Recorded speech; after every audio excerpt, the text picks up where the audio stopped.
ಸ್ನೇಹಿತರೆ ನಮಸ್ಕಾರ. ಹಲಸಿನ ಹಣ್ಣು ಅಂತ ಹೇಳಿದ್ರೆ ಎಲ್ಲರಿಗೂ ಬಹಳ ಇಷ್ಟ. ಹಲಸಿನ ಹಣ್ಣನ್ನು ಇಷ್ಟಪಡದವರು ಬಹಳ ಕಮ್ಮಿ. ಇಂಥ ಹಲಸಿನ ಹಣ್ಣು ವರ್ಷದುದ್ದಕ್ಕೂ ಸಿಕ್ಕೋದು ದುರ್ಲಭ. ಸಾಮಾನ್ಯವಾಗಿ ಇದು ಸೀಸನಲ್ ಫ್ರೂಟ್. ವರ್ಷದ ಒಂದು 3 ರಿಂದ 4 ತಿಂಗಳು ದೊರೆಯುತ್ತೆ. ಆದರೆ ಅಪರೂಪಕ್ಕೊಮ್ಮೆ ವರ್ಷದುದ್ದಕ್ಕೂ ದೊರೆಯುವಂತ ಆಲ್ ಸೀಸನ್ ಅಂದ್ರೆ ಸರ್ವಋತು ಹಲಸಿನ ಮರ ಅಲ್ಲಲ್ಲಿ ಕಾಣೋದುಂಟು. ಇಂಥ ಒಂದು ಅಪರೂಪದ ಆಲ್ ಸೀಸನ್ ಹಲಸಿನ ಹಣ್ಣಿನ ಮರ ಮೈಸೂರಿನ ವಿದ್ಯಾರಣ್ಯಪುರಂನ ನಿವಾಸಿ ಶ್ರೀ ರಾಜೇಶ್ ಅವರ ಕಾಂಪೌಂಡ್ ನಲ್ಲಿದೆ. ಬಹಳ ಮುತುವರ್ಜಿ ವಹಿಸಿ ಅವರು ಇದನ್ನು ಬೆಳೆಸಿದ್ದಾರೆ.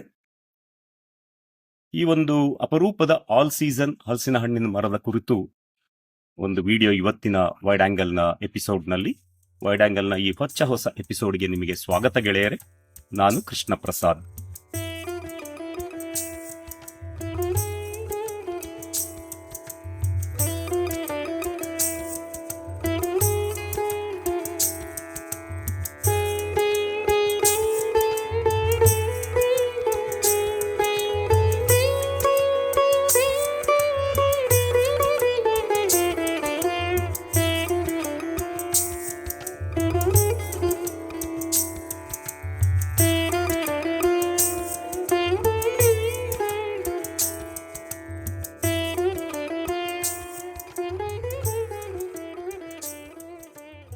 ಸರ್, ಅಭಿನಂದನೆಗಳು ಮತ್ತು ವೈಡ್ ಆಂಗಲ್ ವೀಕ್ಷಕರ ಪರವಾಗಿ ನಿಮಗೆ ಸ್ವಾಗತ. ನಮಸ್ತೆ. ಬಹಳ ಅತ್ಯುತ್ತಮವಾದಂತಹ ಒಂದು ಹಲಸಿನ ಮರ ನಿಮ್ಮ ಕಾಂಪೌಂಡ್ ಒಳಗೆ ನೀವು ಬೆಳೆಸಿದ್ದೀರಿ.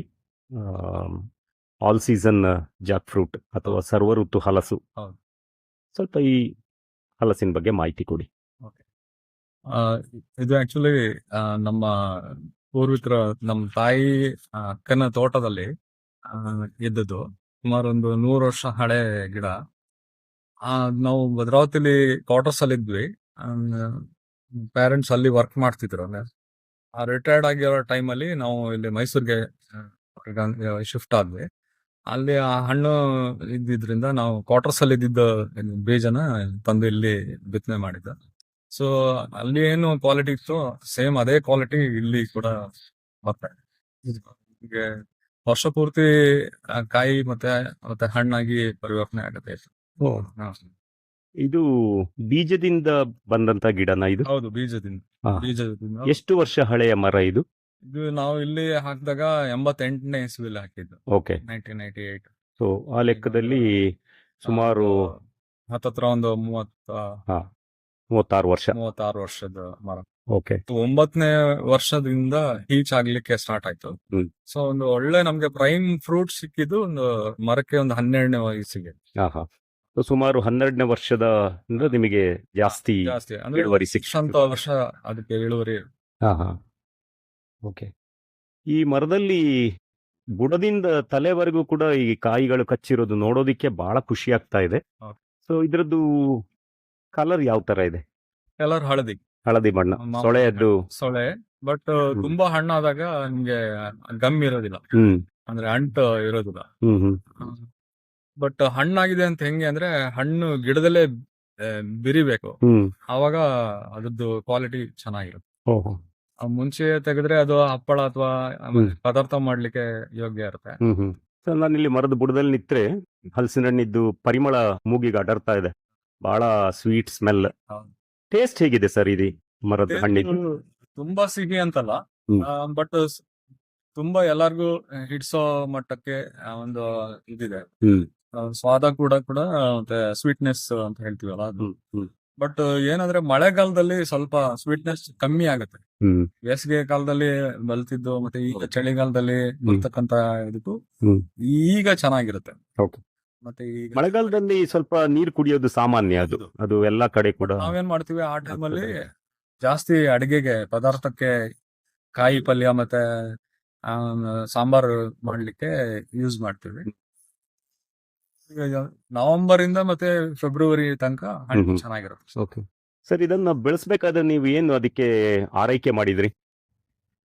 ಆರೈಕೆ ಅಂತ ಏನಿಲ್ಲ, ಆಕ್ಚುಲಿ ಆ ಜಾಗದಲ್ಲಿ ಖಾಲಿ ಇತ್ತು. ನಾವು ಈ ಮನೆ ಕಟ್ಟಕ್ ಮುಂಚೆ ಅಲ್ಲಿ ಇತ್ತು. ನಮ್ದು ಪ್ರಾಕ್ಟೀಸ್ ಏನಂದ್ರೆ ಮನೆಯಲ್ಲಿ ತ್ಯಾಜ್ಯ ಇದೆಯಲ್ಲ ಅದನ್ನ ನಾವು ಆಚೆ ಹಾಕೋದಿಲ್ಲ. ಅಂದ್ರೆ ಆರ್ಗ್ಯಾನಿಕ್ ವೇಸ್ಟ್ ಇದೆಯಲ್ಲ, ಸೊ ಒಂದು ಎಲೆ ಅಥವಾ ಇರ್ಬೋದು, ತರಗಿರ್ಬೋದು, ಅಲ್ಲಿ ಹಾಕಿದ್ವಿ. ನಾವು ತಿಂದ ಹಣ್ಣನ್ನ, ಅಲ್ಲಿಂದ ತಂದ ಹಣ್ಣನ್ನ ಅದನ್ನ ಹಾಕಿದಾಗ ಬೀಜದಿಂದ ಅದು ಸುಮಾರು 7-8 ಸಸಿ ಬಂತು. ಅದರಲ್ಲಿ ಚೆನ್ನಾಗಿರೋದು ನಾವು ಉಳಿಸ್ಕೊಂಡು ಮಾಡಿದ್ದು. ಈಗ ನೆಕ್ಸ್ಟ್ ಆರೈಕೆ ಏನಂದ್ರೆ, ಬಿದ್ದ ಎಲೆನ ನಾವು ಆಚೆ ಹಾಕೋದಿಲ್ಲ. ಎಲೆ ಉದುರುತ್ತಲ್ಲ, ವರ್ಷ ಇಡೀ ಒಂದಲ್ಲ ಒಂದು ಎಲೆ ಬೀಳ್ತಾನೆ ಇರುತ್ತೆ, ಬ್ಯಾಚ್ ಬೈ ಬ್ಯಾಚ್. ಅದನ್ನ ನಾವು ಆಚೆ ಹಾಕೋದಿಲ್ಲ. ಸೊ ಅದ್ರ ಬುಡಕ್ಕೆ ಮಲ್ಚಿಂಗ್ ಆಗಿ ಬರ್ಬೇಕು ಮಾಡಿ. ಹೆಚ್ಚು ನೀರ್ ಕೊಡೋದಿಲ್ಲ. ಮಳೆಯಲ್ಲಿ ಎಷ್ಟು ನೀರ್ ಬರುತ್ತೋ ಅಷ್ಟೇ. ಓಕೆ. ಸಾಮಾನ್ಯ ಹಲಸಿಗೆ ಜಾಸ್ತಿ ನೀರ್ ಬಿದ್ದಷ್ಟು ಅದ್ರದ್ದು ಕ್ವಾಲಿಟಿ ಕಮ್ಮಿ ಕಮ್ಮಿ ಆಗುತ್ತೆ. ಸ್ವೀಟ್ ಜಾಸ್ತಿ ಇರುತ್ತೆ ನೀರ್ ಕಮ್ಮಿ ಇದ್ರೆ. ರೋಗ ಬರೋ ಸಾಧ್ಯತೆ ಆ, ಇರುತ್ತೆ. okay. ಹಣ್ಣಾದಂಗೆ ಇರುತ್ತೆ ಔಟ್ ಸೈಡ್, ಬಟ್ ಅದು ಅಷ್ಟು ಉಳಿತಿರಲ್ಲ. ಸರ್, ಇದು ಬೀಜದಿಂದ ಬೆಳೆದಂತ ಮರ. ಹೌದು. ಸೊ ಇದ್ರ ಬೀಜದಿಂದ ಫರ್ದರ್ ನೀವು ಗಿಡ ಮಾಡಿದ್ರ? ಖಂಡಿತ ಮಾಡಿದೀವಿ. ಆಹಾ. ಆಮೇಲೆ ಆಸಕ್ತರು ಬೀಜನೂ ತಗೊಂಡೋಗ್ತಾರೆ, ಮತ್ತೆ ನಾನು ಸಸಿ ಟೈಮ್ ಇದ್ದಾಗ ಸಸಿ ಮಾಡ್ತೀನಿ. ಮತ್ತೆ ಶಾಲಾ ಕಾಲೇಜು ಎಲ್ಲೆಲ್ಲಿ ಜಾಗ ಇರುತ್ತೆ ಅಲ್ಲಿನೂ ಪ್ಲಾಂಟೇಶನ್ ಮಾಡಿದೀನಿ. ಆಮೇಲೆ ಸ್ನೇಹಿತರ ತೋಟದಲ್ಲೂ ಇದೆ, ಬಟ್ ಅದ್ರ ರಿಸಲ್ಟ್ ಬಂದಿದೆ, ಸೇಮ್ ಕ್ವಾಲಿಟಿ ಬಂದಿದೆ. ಸೇಮ್ ಕ್ವಾಲಿಟಿ ಮತ್ತೆ ಇದೇ ತರ all season. All season. But ಏನಂದ್ರೆ ಡ್ರೈ ಲ್ಯಾಂಡ್ ಅಲ್ಲಿ ಜಾಸ್ತಿ ಅದಕ್ಕೆ ರಿಸಲ್ಟ್ ಕೊಟ್ಟಿದೆ. I C. ಓಕೆ. Dry ಇದ್ರೆ ಕೆಮ್ಮಣ್ಣು ಇರ್ಬೇಕು. ಕೆಂಪು ಮಣ್ಣಿದ್ರೆ ಓಕೆ. ಅದು ಫಾಸ್ಟ್ ಗ್ರೋಯಿಂಗ್ ಆಗುತ್ತೆ. ಬಹುಶಃ ಕರ್ನಾಟಕದ ಅಥವಾ ಸೌತ್ ಇಂಡಿಯಾದ ಎಲ್ಲಾ ವಾತಾವರಣದಲ್ಲೂ ಬೆಳಿಬಹುದು ಅಲ್ವಾ ಇದು? ನೀರ್ ಕಮ್ಮಿ ಕೊಡ್ಬೇಕು. ಬಟ್ 2 ವರ್ಷ ಗಿಡ ಬರೋ ತನಕ ನೀರ್ ಕೊಟ್ರೆ ಒಳ್ಳೇದು, ಆರೈಕೆ ಮಾಡಿದ್ರೆ ದೃಷ್ಟಿಯಿಂದ. ಅದಾದ್ಮೇಲೆ ನೀರ್ ಕಮ್ಮಿನೇ ಮಾಡಿ. ನೀವು ಈ ಗ್ರಾಫ್ಟಿಂಗ್ ಮೂಲಕ ಇದ್ರದ್ದು ಗಿಡ ಮಾಡಿದೀರಾ ಅಥವಾ? ಗ್ರಾಫ್ಟಿಂಗ್ ಕೊಂಡೋಗಿದ್ದಾರೆ, ಬಟ್ ಅದ್ರದ್ದು ರಿಸಲ್ಟ್ ನನ್ಗೆ ಅಷ್ಟು ಬಂದಿಲ್ಲ. ಓಕೆ. ಓಕೆ. ಬಟ್ ಬೀಜನೇ ನಾನ್ ಮಾಡಿರೋದು.